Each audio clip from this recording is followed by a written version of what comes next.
Il y a certaines personnes qui commencent des projets, ça met toujours beaucoup de temps avant de fonctionner.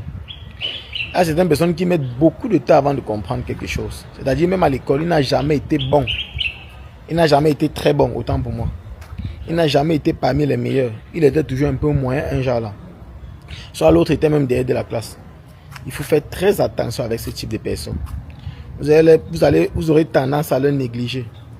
Vous aurez tendance à ne pas prendre en considération ce qu'ils disent. Il faut faire très attention avec ce type de personnes. Ils ne sont pas très bons. Peut-être à l'école, peut-être aux formations, et ainsi de suite. Ces personnes-là ont souvent tendance à réussir leur vie normalement. C'est-à-dire, ils savent qu'ils ne sont pas très bons. Ils doivent tout donner pour réussir. Concrètement au premier de la classe, qui se dit toujours que tout est rose pour lui.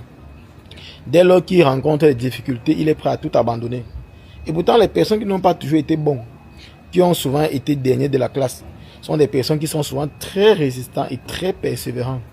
Alors, si dans votre téléphone, vous avez jeté le numéro du dernier de la classe, ou bien de ceux qui étaient moins bons que vous, soit disant dit que vous allez vous en sortir mieux qu'eux, allez rapidement chercher leur numéro dans votre répertoire, ou bien dans votre bloc-notes.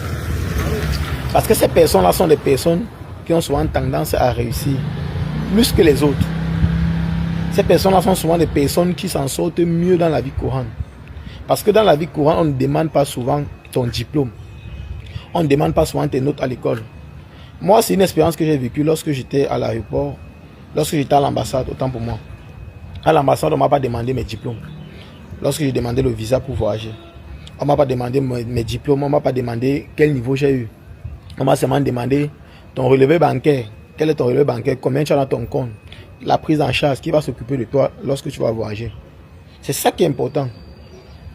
Ce n'est pas les diplômes, ce n'est pas ton niveau d'études, ton bac plus 10 qui va déterminer ta réussite. C'est plutôt ton engagement, ta vision, ta persévérance, ta foi à la réussite. Et aussi l'audace. Oser prendre des risques. Robert Kiyosaki dit, si vous voulez qu'un grand leader, vous devez oser prendre des risques. Surtout les risques mesurables.